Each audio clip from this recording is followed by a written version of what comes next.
We are here today to provide you the updates that we have made, the progress that we have made in this investigation.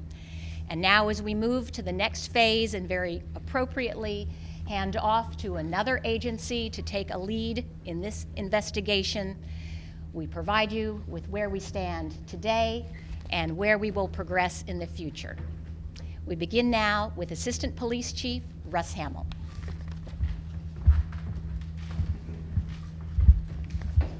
Good morning. During the late night hours of Wednesday, August 10th, just prior to midnight, 2 apartment buildings in the Flower Branch apartment complex became involved in an explosion and fire that tragically took the lives of 7 people, injured over 40 others, and displaced many more tenants and families throughout the complex. This tragic event has tremendously impacted this community, but especially the families and loved ones of the 7 victims who perished.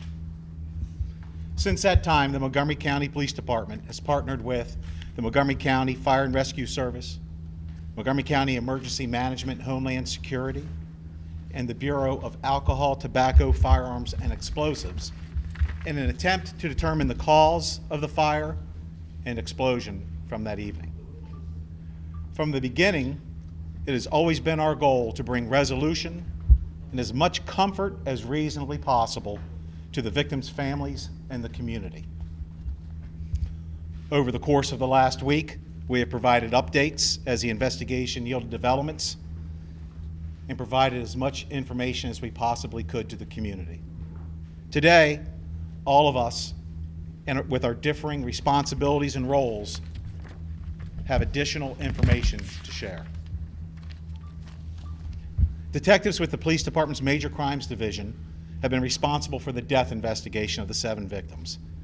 Since the early morning hours of August 11th, while remaining in contact with all the families who reported missing family members, we have worked diligently toward confirming each of the victims' identities and determining the cause of death for each victim. The identification process has been extremely challenging for reasons related to the blast, fire, and collapse of the buildings on Arliss Street. So using available DNA and coordinating with the Office of the Chief Medical Examiner and the ATF, we can confirm the following victims' remains have been identified. Augusto Jimenez Sr., Maria Castellon Martinez, and Saul Penanagua have been identified through our processes. Investigators will continue to work until all of the victims have been identified so that they can be returned to their families. We are hopeful that this portion of the investigation will conclude very shortly. And as I said, all responsible agencies will continue to work diligently towards that end.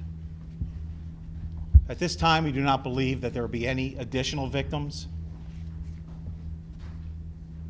And I also want to thank, I'd be negligent if I didn't thank some people and agencies right now. Especially want to thank the Department of Fire and Rescue Services, the ATF, the NTSB now, the Emergency Management and Homeland Security section of the police department of the county. Sorry, Earl. So many other county and state and federal agencies that have stepped in to help us, and especially the Red Cross, which has taken care of the families, along with HHS from the county, during these very trying and difficult times. And finally, the community. We've worked very closely with numerous members of the community down here in the Piney Branch corridor and other areas of our community to try to bring about resolution in this matter. I promise you, I promise the families, I promise everybody so adversely affected by this, we will continue to work hard, work long hours until we can put this entire matter investigatively to rest. And the thoughts, hopes, and prayers of the members of my agency are especially with the families at this time. Thank you.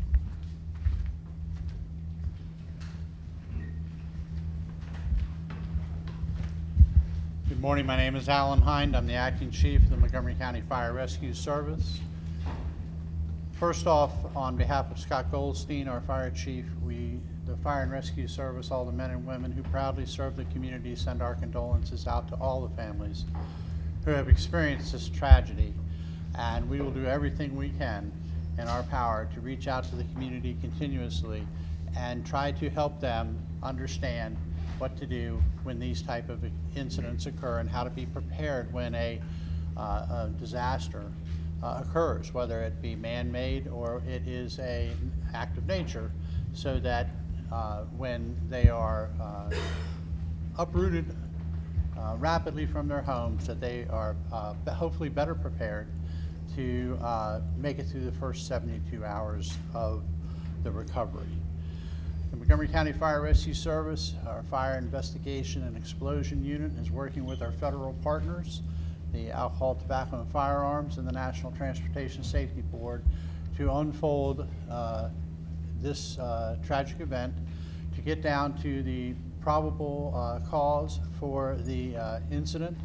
And we will continue to work through that process going forward with the National Transportation Safety Board, and it will be an extended investigation that will take some extended time to come across the facts that are related to exactly what happened at the address. At this time, we will be leading at this time, the NTSB will be leading the investigation going forward, and we will be a partner with them going through that process. Thank you.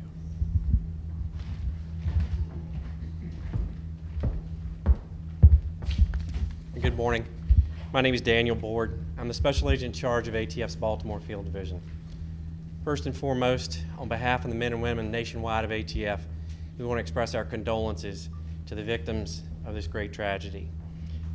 As ATF agents and investigators, it is our job to work these type of incidents and to investigate violent crime. But make no mistake about it, this has an impact on us, and we recognize the real impact it has on the victims. So most importantly, out of everything, we want the victims and the families to know that our thoughts and prayers are with them. I would like to, as the other chiefs have also said, I'd like to extend a sincere thank you to all our state and local partners who have helped us over the past 8 days, inclusive of the Montgomery County Police Department, the Fire and Rescue Division, and the Maryland State Fire Marshal's Office.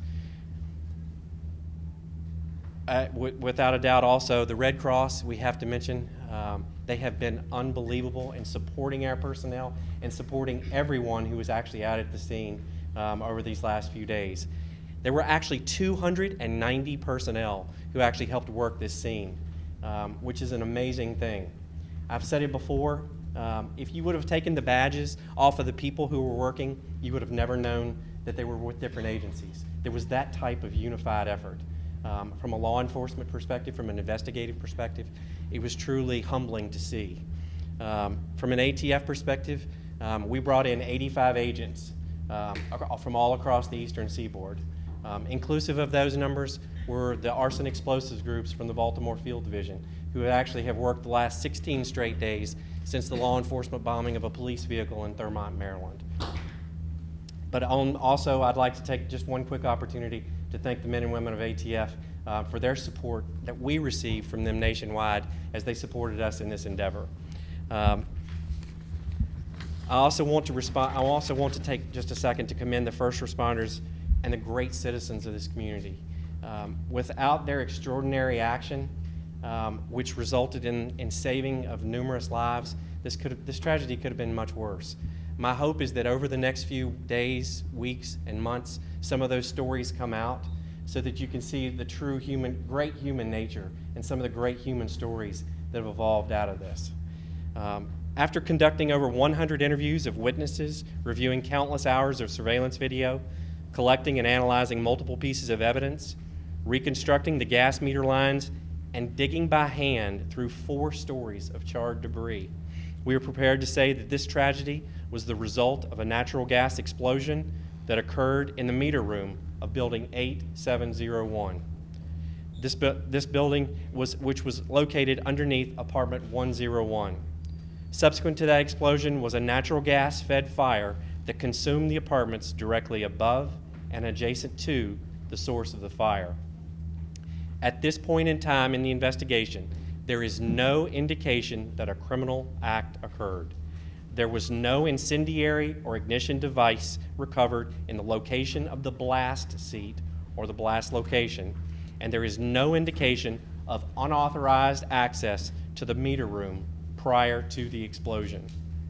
There are multiple ignition sources inherent to an apartment building, and further investigation is necessary to make that exact determination as to what that ignition source exactly was. With that said, today's announcement does not represent the conclusion of this investigation. The investigation is ongoing, and as you all are aware, the National Transportation Safety Board will be handling all further matters. Because of the nature of the incident and the ongoing and independent efforts by the National Transportation Safety Board, there's always a possibility that this assessment could change after further investigation and analysis. Again, I want to thank everyone for assisting ATF and supporting us during this investigation. And again, our thoughts and prayers are with all the families and victims affected by this horrendous tragedy. Thank you.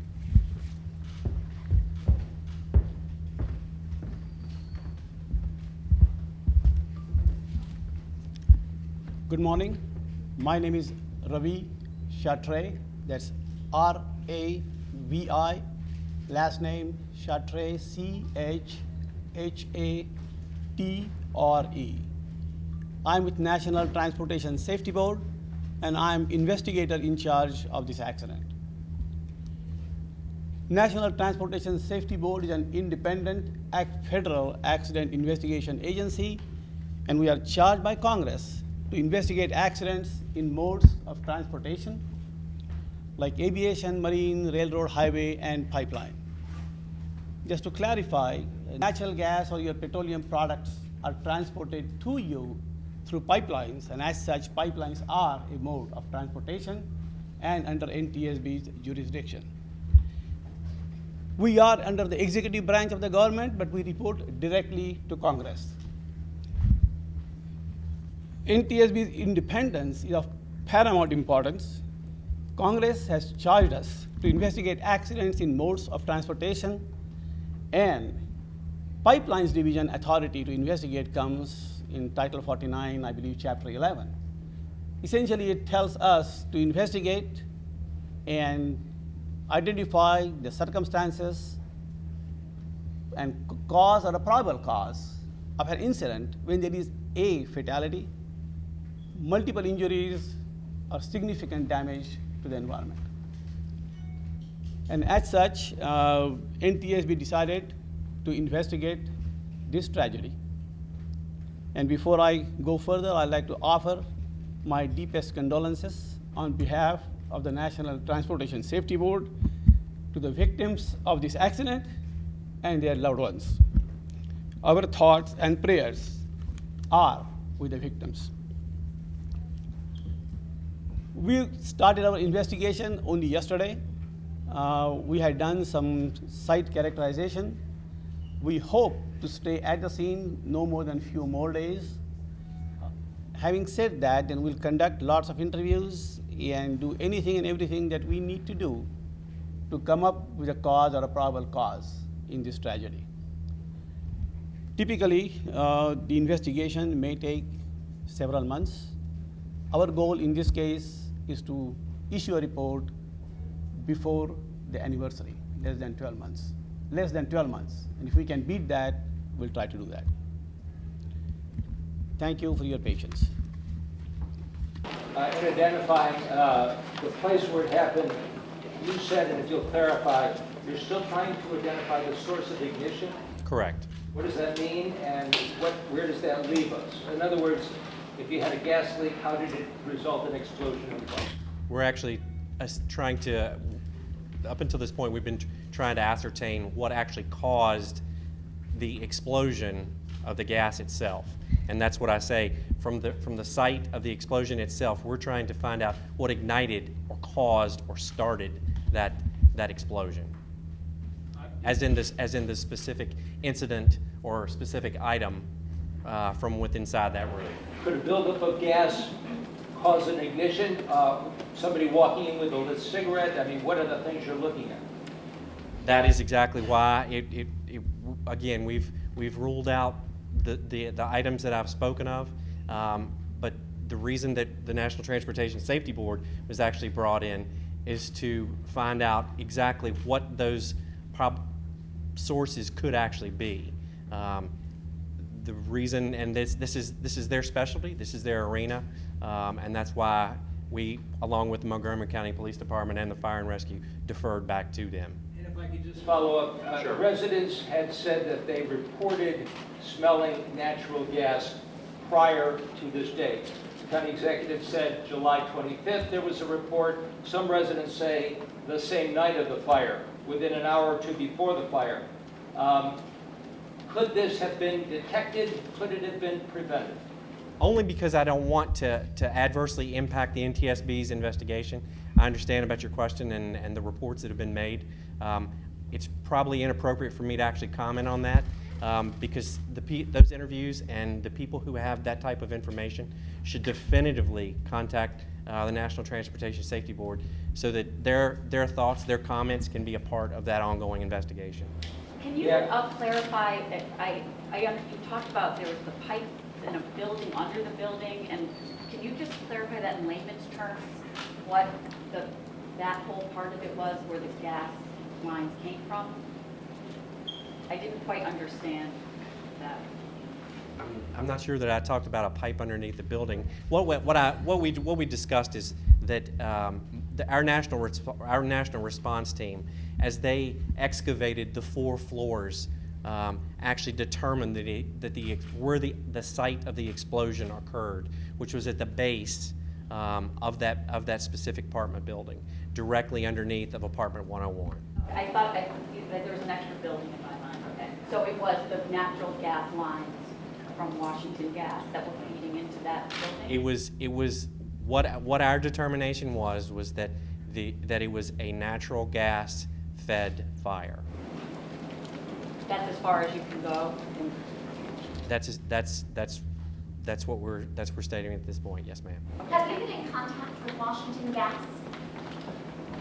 As part of the investigation, I can tell you that our investigators have taken great lengths in doing over 100 interviews, and all of our information and documentation will be turned over to the NTSB to be inclusive of their investigation. Sir, was that meter room the cause of any type of investigation before this incident happened? I know that several of my colleagues have asked about those individuals saying that they had smelled something. Was the meter room specifically a place where authorities, officials had gone to visit to learn whether or not that gas was in fact coming from that side? I'll actually defer that one off to the fire department.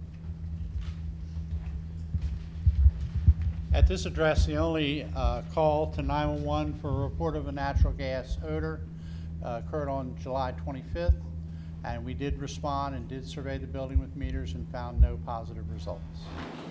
So this is the first time that you all had ever looked at the meter room as emitting any type of odor of gas? It's the only response call we've had in recent time to that building, where we went to the area where the odor was reported and investigated with meters throughout the building and got no positive results.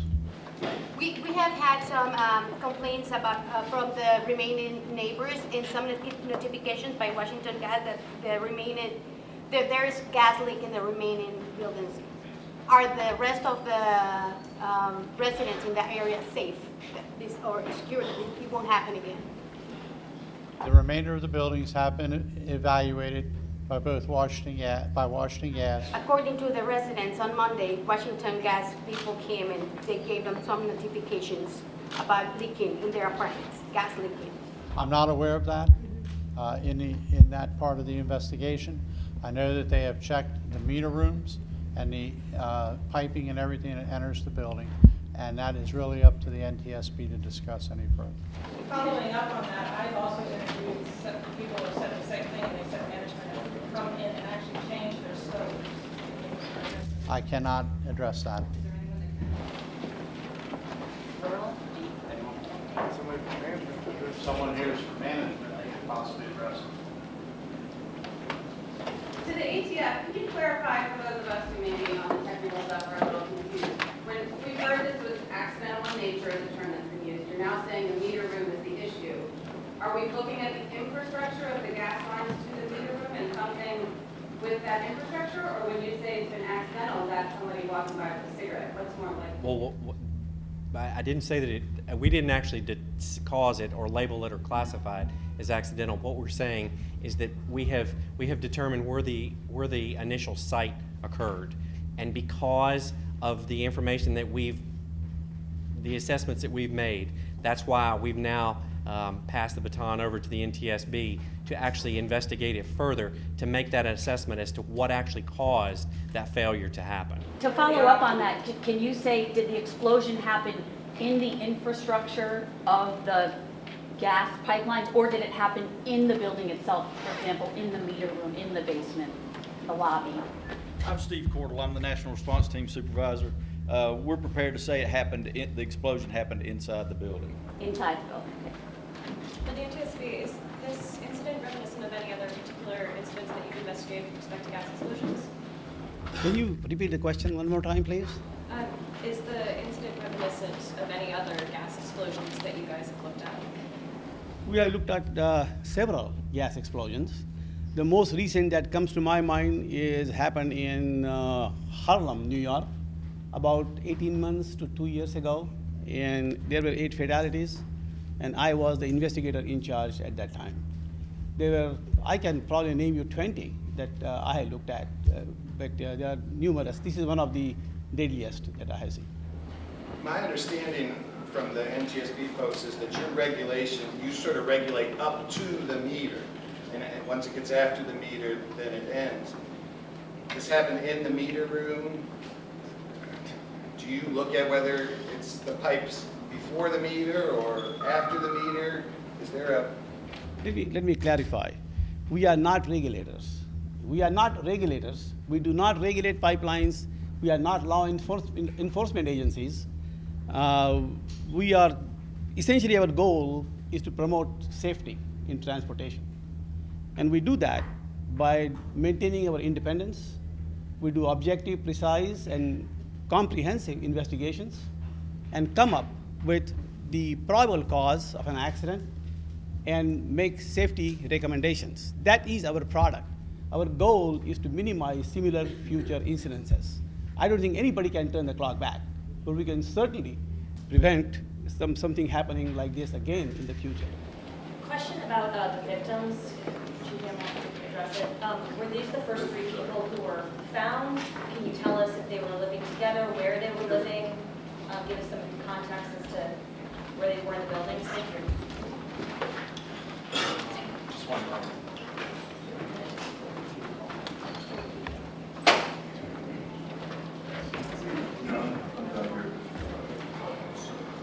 Two were amongst the first people found. If you could repeat the rest of your question, please.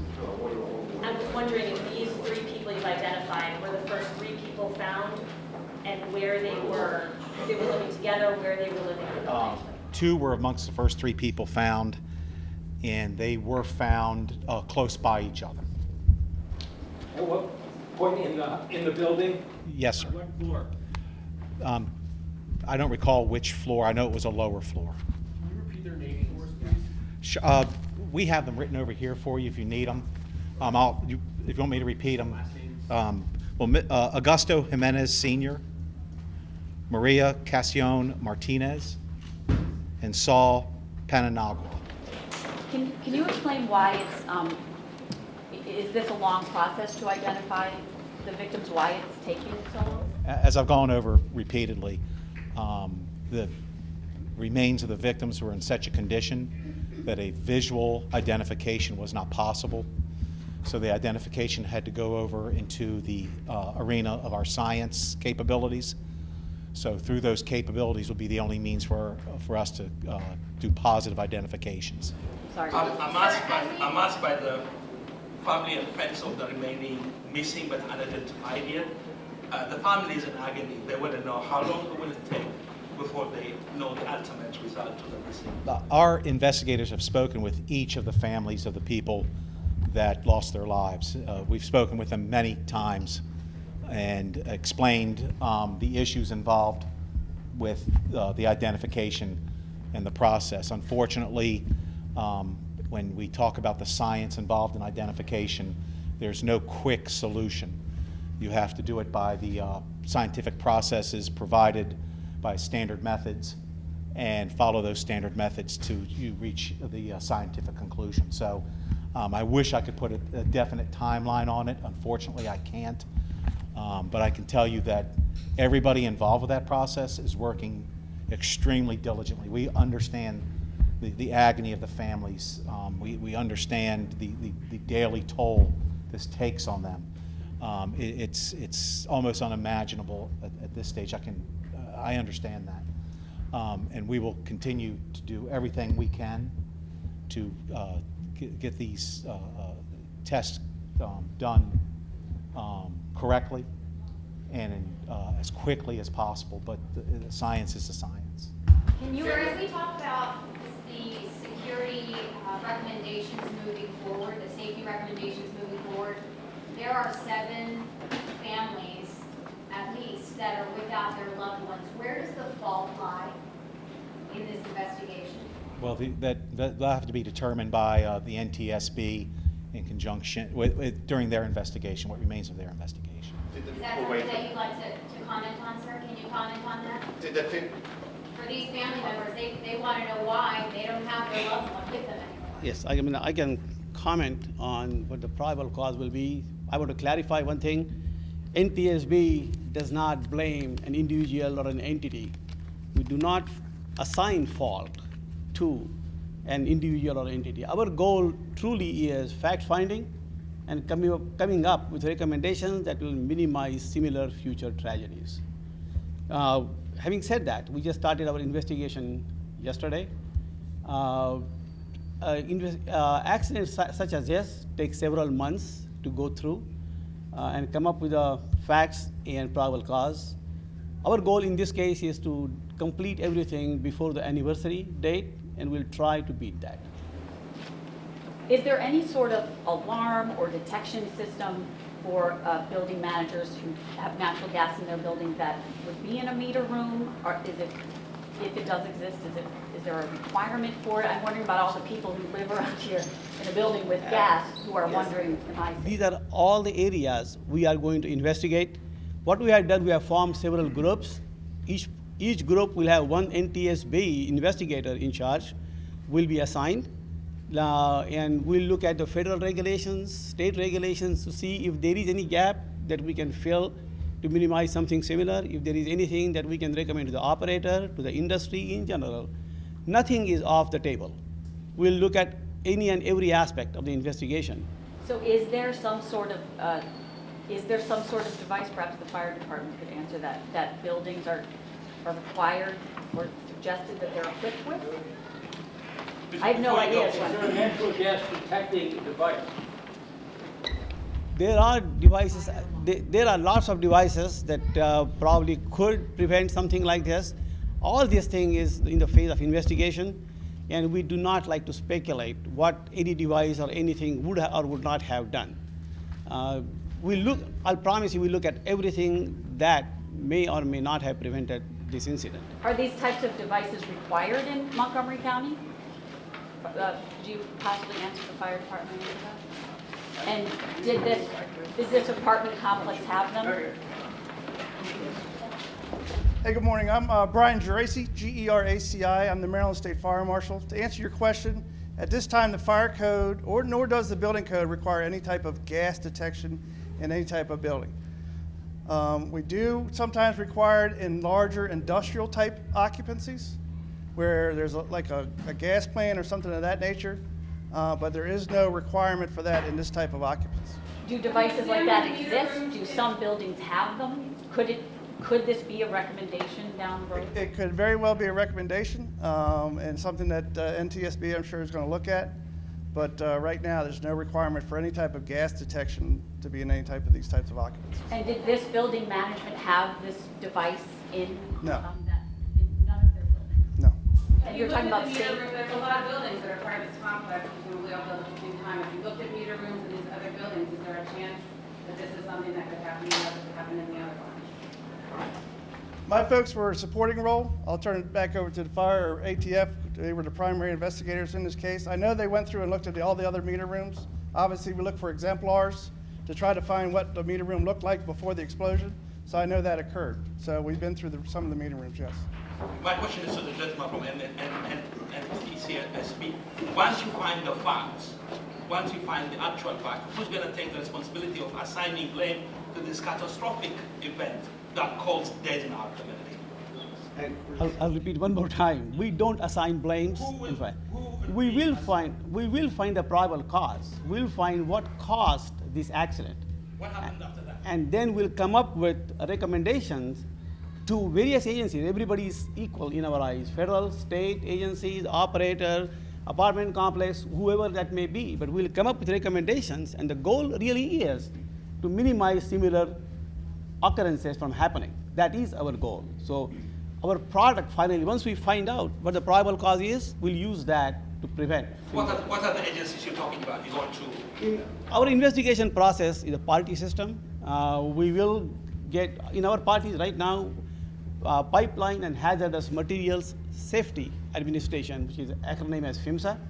They are the federal regulators of the pipeline. The state regulators are Maryland Public Service Commission. They are all assisting us, including the Washington Gas.